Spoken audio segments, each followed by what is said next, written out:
नमस्कार और स्वागत है। आज हमारे पास एक बहुत ही दिलचस्प कह सकते हैं एक पहेली है। ये उत्तर प्रदेश की एक कंस्ट्रक्शन साइट से मिला कुछ शब्दों का एक छोटा सा नोट है। अच्छा। और ऊपर से देखने में ये बहुत सीधा साधा लगता है, लेकिन इसमें अनुभव, सुरक्षा और एक पीढ़ी की दूसरी पीढ़ी के प्रति जिम्मेदारी की पूरी कहानी छिपी है। बिल्कुल। ये नोट पीलीभीत में AB माउरी नाम की साइट से है और ये कंस्ट्रक्शन में युवा श्रमिकों की सुरक्षा पर बात करता है। तो आज का हमारा मिशन है इन चंद लाइनों में जो गहरा अर्थ छिपा है उसे खोलना। और ये एक बेहतरीन पहेली है, क्योंकि अक्सर जो सबसे गहरे सच होते हैं वो सबसे सरल शब्दों में ही छिपे होते हैं, है ना? सही बात है। और ये नोट सिर्फ कंस्ट्रक्शन के बारे में नहीं है, ये तो एक यूनिवर्सल चुनौती है हर इंडस्ट्री के लिए। हर इंडस्ट्री के लिए, चाहे वो एक टेक कंपनी हो, अस्पताल हो या एक किचन। सवाल हमेशा यही रहता है कि आप अनुभव को एक पीढ़ी से दूसरी पीढ़ी तक कैसे पहुंचाते हैं। बिल्कुल। तो चलिए सीधे मुद्दे पर आते हैं। श्रोता की पहली ही लाइन कहती है, young people are in a unique position at work. यानी युवा लोग काम पर एक अनोखी स्थिति में होते हैं। अनोखी स्थिति। जब मैंने ये पढ़ा तो मेरे मन में आया, इसमें अनोखा क्या है? ये तो सबसे जरूरी सवाल है। और नहीं, ये सिर्फ नया होने से कहीं ज्यादा कॉम्प्लेक्स है। अच्छा। हाँ, ये एक अजीब सा कॉम्बिनेशन है, एक विरोधाभास। विरोधाभास किस तरह का? देखिए, एक तरफ युवा कार्यकर्ता अक्सर शारीरिक रूप से सबसे फिट होते हैं। हाँ, उनमें ताकत होती है, ऊर्जा होती है। बिल्कुल। पर सिक्के का दूसरा पहलू है उनका अनुभव, जो लगभग शून्य होता है। ओके। और इसी वजह से वो मानसिक रूप से बहुत नाजुक स्थिति में होते हैं। उनमें खतरों को पहचानने की क्षमता नहीं होती। तो शरीर तैयार है पर दिमाग तैयार नहीं है। एग्जैक्टली। यही विरोधाभास उनकी स्थिति को अनोखा और खतरनाक बनाता है। और स्रोत इस बात को सीधे सीधे कहता भी है, वे इनएक्सपीरियंस्ड है, मतलब अनुभवहीन। हाँ। और अनअवेयर ऑफ द रिस्क्स, यानी जोखिमों से अनजान। अनुभवहीन होना तो मैं समझती हूँ कि उन्हें शायद काम करना नहीं आता होगा, लेकिन जोखिमों से अनजान होना, ये तो ऐसा है कि खतरा सामने खड़ा है पर आपको दिख ही नहीं रहा। आपने बिल्कुल सही नस पकड़ी है। मनोविज्ञान में इसे अनकॉन्शियस इनकॉम्पिटेंस भी कहते हैं। मतलब आपको ये भी नहीं पता कि आपको क्या नहीं पता। वाह। एक नया वर्कर सोच सकता है कि वो सावधान है, पर उसकी आंखें उन छोटे छोटे संकेतों को देखने के लिए ट्रेंड ही नहीं है, जिन्हें एक अनुभवी वर्कर मीलों दूर से पहचान लेता है। जैसे किसी मशीन से आती एक हल्की सी अलग आवाज, या हवा में थोड़ी सी नमी जो किसी सतह को फिसलन भरा बना सकती है। अच्छा। ये वो छोटी छोटी चीजें हैं जो एक अनुभवी इंसान तुरंत पकड़ लेता है। मतलब अनुभव के साथ आपके दिमाग में खतरों की एक पूरी लाइब्रेरी बन जाती है। एकदम सही। ये पैटर्न पहचानने की क्षमता है। ये लगभग एक छठी इंद्रिय की तरह काम करती है। मुझे घटना याद है। एक साइट पर एक बहुत होशियार नया लड़का था। उसे लगा कि ग्राइंडिंग मशीन का सेफ्टी गार्ड हटाने से काम तेजी से होगा। ओहो। तो उसने हटा दिया। उसे लगा वो सावधान रहकर बच जाएगा। लेकिन एक पुराने फोरमैन ने दूर से ही देख लिया और दौड़कर उसे रोका। और क्या हुआ फिर? उस फोरमैन ने बताया कि उसने अपने करियर में 3 लोगों को इसी शॉर्टकट की वजह से अपनी उंगलियां खोते देखा है। बाप रे। उस नए लड़के को सिर्फ तेजी दिख रही थी, लेकिन फोरमैन को उसके पीछे का भयानक खतरा दिख रहा था। यही है वो अनदेखे जोखिम। ये एक बहुत ही दमदार उदाहरण है। तो ठीक है, समस्या तो साफ है। अब अच्छी बात यह है कि स्रोत सिर्फ समस्या नहीं बताता, समाधान भी देता है। हाँ। पहला है स्पेशल सुपरविजन, यानी विशेष पर्यवेक्षण। लेकिन यहाँ ये विशेष शब्द मुझे थोड़ा सोचने पर मजबूर कर रहा है। क्या इसका मतलब बस ये है कि किसी को हर समय उनके सिर पर खड़ा रहना चाहिए? नहीं, ये एक बहुत आम गलतफहमी है। विशेष पर्यवेक्षण का मतलब माइक्रो मैनेजमेंट बिल्कुल नहीं है। तो फिर क्या है? यहाँ विशेष का मतलब है पर्यवेक्षण का नजरिया।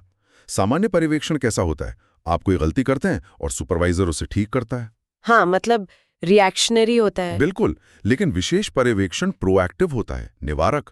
इसका लक्ष्य गलती होने के बाद सुधारना नहीं, बल्कि गलती को होने ही ना देना है। तो सुपरवाइजर का काम सिर्फ बॉस की तरह नहीं, बल्कि एक कोच की तरह है। बिल्कुल। आप इसे ऐसे समझिए, जब तक उस युवा कार्यकर्ता की अपनी खतरों की लाइब्रेरी नहीं बन जाती, तब तक सुपरवाइजर उसे अपनी लाइब्रेरी उधार देता है। हाँ, क्या बात है। वो सिर्फ ये नहीं कहता कि ये करो, वो लगातार सवाल पूछता है, तुम ये ऐसे क्यों कर रहे हो? क्या तुमने आसपास देखा? अगर ऐसा हुआ तो क्या होगा, सोचा है? इस तरह के सवाल। सही। ये बातचीत है। ये क्या करना है से ज्यादा कैसे सोचना है सिखाने के बारे में है। तो ये एक तरह का अस्थायी सुरक्षा कवच है। हाँ बिल्कुल, जो तब तक उसकी रक्षा करता है जब तक वो खुद अपनी रक्षा करने के काबिल न हो जाए। वाह, ये तो उधार का अनुभव देने जैसा है। बहुत शक्तिशाली विचार है। ठीक है, तो सुपरवाइजर एक बाहरी सुरक्षा कवच हो गया, पर ये कवच हमेशा तो नहीं रह सकता। नहीं रह सकता। आखिर में तो उस युवा वर्कर को अंदर से ही मजबूत बनाना होगा। शायद यहीं पर स्रोत का दूसरा समाधान काम आता है। मेंटरशिप फ्रॉम एक्सपीरियंस्ड वर्कर्स, यानी अनुभवी कर्मियों से मार्गदर्शन। हाँ, और ये पर्यवेक्षण से बहुत अलग है। कैसे? देखिए, पर्यवेक्षण का फोकस काम पर होता है, आज का टास्क, इस हफ्ते का प्रोजेक्ट और उससे जुड़े तत्काल जोखिम। सही। लेकिन मेंटरशिप यानी मार्गदर्शन का फोकस इंसान पर होता है, उसका लॉन्ग टर्म विकास, उसका सहज ज्ञान, उसका आत्मविश्वास। अच्छा, तो सुपरवाइजर बताएगा कि इस दीवार को गिराने का सुरक्षित तरीका ये है। हाँ, और मेंटर समझाएगा कि अलग अलग तरह के दीवारों को देखते समय किन बातों का ध्यान रखना चाहिए। बिल्कुल, और शायद वो अपनी पुरानी गलतियों की कहानियां भी सुनाएगा जिनसे उसने सीखा। यहीं पर वो ज्ञान आता है जो किसी किताब में नहीं मिलता, है ना? हाँ, इसी को ट्राइबल नॉलेज कहते हैं। वो अनकहे नियम, वो बारीकियां जो सालों के अनुभव से आती हैं। लेकिन क्या हर अनुभवी इंसान एक अच्छा मेंटर बन सकता है? मुझे तो नहीं लगता। आपने एक बहुत ही जरूरी मुद्दा उठाया है। नहीं, हर कोई अच्छा मेंटर नहीं बन सकता। मैंने तो कई ऐसे अनुभवी लोग देखे हैं जो अपने सीक्रेट्स किसी को बताते ही नहीं। ये मेंटरशिप प्रोग्राम की सबसे बड़ी चुनौती है। सिखाने के लिए धैर्य चाहिए, संवाद की कला चाहिए, और सबसे बढ़कर ज्ञान बांटने की इच्छा होनी चाहिए। बहुत से संगठनों में ये ज्ञान अनुभवी लोगों के रिटायर होने के साथ हमेशा के लिए खत्म हो जाता है, क्योंकि उसे अगली पीढ़ी को देने का कोई सिस्टम ही नहीं होता। बिल्कुल। तो सिर्फ ये कह देना कि एक सीनियर को एक जूनियर के साथ लगा दो, काफी नहीं है। नहीं, बिल्कुल नहीं। एक सफल मेंटरशिप कार्यक्रम को संगठन की संस्कृति का हिस्सा बनाना पड़ता है। इसमें सही लोगों को चुनना, उन्हें समय देना और ऐसा माहौल बनाना शामिल है जहां सवाल पूछने को बेवकूफी ना माना जाए। सही बात है।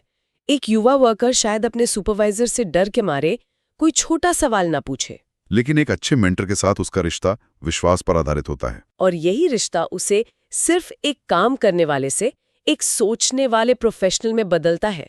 हाँ, और ये सारी मेहनत, ये पर्यवेक्षण और ये मार्गदर्शन हमें स्रोत के अंतिम लक्ष्य तक पहुंचाता है। Make sure that these young ones know what's going on. यानी ये सुनिश्चित करना कि इन युवाओं को पता हो कि क्या हो रहा है। मुझे इस वाक्य की सादगी बहुत पसंद आई। हाँ, ये भाषा अपने आप में बहुत कुछ कहती है। पता हो कि क्या हो रहा है का मतलब सिर्फ अपना काम जानना नहीं है। तो फिर क्या है? बगल वाले पर क्या पड़ेगा? क्या मौसम बदलने वाला है? हाँ, ये शतरंज खेलने जैसा है। एक अच्छा खिलाड़ी सिर्फ अपनी अगली चाल नहीं सोचता, वो पूरे बोर्ड को एक साथ देखता है। और जब कोई युवा इस स्तर की जागरूकता तक पहुंच जाता है, तब वो सही मायने में जानता है कि क्या हो रहा है। बिल्कुल, ये वाकई में बहुत गहरा है। मैं अब चर्चा को वापस उस एक छोटी सी जानकारी पर लाना चाहती हूँ जो स्रोत में दी गई है। कौन सी? Site A B. मेहरोरी, पीलीभीत, उत्तर प्रदेश। ये सिर्फ एक पता है, लेकिन क्या इसका कोई गहरा महत्व भी है? मेरे ख्याल से इसका बहुत गहरा महत्व है। अच्छा। हाँ, ये इस पूरी चर्चा को जमीन से जोड़ता है। ये हमें बताता है कि ये ज्ञान किसी एयर कंडीशन्ड कॉन्फ्रेंस रूम से नहीं आया है। ये भारत के एक असली कार्यस्थल उत्तर प्रदेश के पीलीभीत की धूल मिट्टी से निकला एक विचार है। ये बात तो इसे और भी ज्यादा प्रामाणिक बना देती है। बिल्कुल, और ये हमें याद दिलाता है कि सुरक्षा और ज्ञान के सिद्धांत यूनिवर्सल हैं, लेकिन उनकी असली परीक्षा तो स्थानीय स्तर पर ही होती है। तो ये इसे एक किताबी सिद्धांत से एक जीते जागते अनुभव में बदल देता है। ये कहता है कि ये कोई विदेशी कॉन्सेप्ट नहीं है, ये हमारे अपने लोगों का, हमारी अपनी जमीन का सच है। एकदम सही। ये इस विचार को सम्मान देता है कि महत्वपूर्ण ज्ञान कहीं से भी आ सकता है, खासकर उन लोगों से जो असल में अपने हाथों से काम कर रहे हैं। ये दिखाता है कि पीलीभीत में काम करने वाला एक सुपरवाइजर भी वही चुनौती महसूस कर रहा है जो शायद जर्मनी की किसी फैक्ट्री का मैनेजर कर रहा हो। समस्या वैश्विक है, लेकिन समाधान हमेशा स्थानीय और मानवीय ही होगा। बिल्कुल, ये एक बेहतरीन नजरिया है। तो आज हमने इस छोटे से नोट से एक लंबा सफर तय किया। हमने युवा श्रमिकों के उस अनोखे विरोधाभास को समझा, जहां शारीरिक शक्ति तो है पर अनुभव से आने वाली समझ नहीं है। हाँ, अनुभवी कर्मियों से मार्गदर्शन जो उस युवा के अंदर एक स्थायी आंतरिक शक्ति का निर्माण करता है। हाँ, और ये सब कुछ उस एक सरल और शक्तिशाली लक्ष्य की ओर जाता है कि उस युवा को बस ये पता हो कि क्या हो रहा है। बिल्कुल। सच में। और ये सोचना कितना अद्भुत है कि उत्तर प्रदेश के पीलीभीत के कंस्ट्रक्शन साइट से निकली कुछ पंक्तियां हमें ज्ञान के हस्तांतरण, अनुभव के मूल्य और एक पीढ़ी की जिम्मेदारी पर इतना गहरा सबक सिखा सकती हैं। और यहीं पर मैं श्रोताओं के लिए एक अंतिम विचार छोड़ना चाहूंगा। जरूर। ये स्रोत अनुभवी श्रमिकों की युवाओं के प्रति जिम्मेदारी की बात करता है, जो बहुत महत्वपूर्ण है। लेकिन ये हमें एक समाज के रूप में एक बड़े सवाल पर लाकर खड़ा करता है। वो क्या? हम ऐसे सिस्टम कैसे बना सकते हैं जो सिर्फ ये उम्मीद ना करें कि नए लोग देख देखकर खुद ही सीख जाएंगे, बल्कि सक्रिय रूप से उन्हें ज्ञान हस्तांतरित करने की संरचना तैयार करें। हाँ, ये एक बड़ा सवाल है। क्या हमारे दफ्तरों में, हमारी फैक्ट्रियों में मेंटरशिप को बस एक अच्छी चीज मानने की बजाय एक अनिवार्य प्रक्रिया बनाया जाना चाहिए? बिल्कुल। और हमें ये भी सोचना होगा कि इस तरह के संरचित मार्गदर्शन की कमी की असली कीमत क्या है। मतलब ये कीमत सिर्फ दुर्घटनाओं में या खराब काम की क्वालिटी में नहीं है। असली कीमत उस खोए हुए ज्ञान, उस अनुभव और उन कौशलों के रूप में है जो एक पूरी पीढ़ी के रिटायर होने के साथ साथ हमेशा के लिए गायब हो जाते हैं। जब एक अनुभवी कारीगर बिना अपना ज्ञान बांटे रिटायर होता है तो उसके साथ साथ एक पूरी लाइब्रेरी जलकर राख हो जाती है। हम इस अदृश्य नुकसान को रोकने के लिए क्या कर रहे हैं?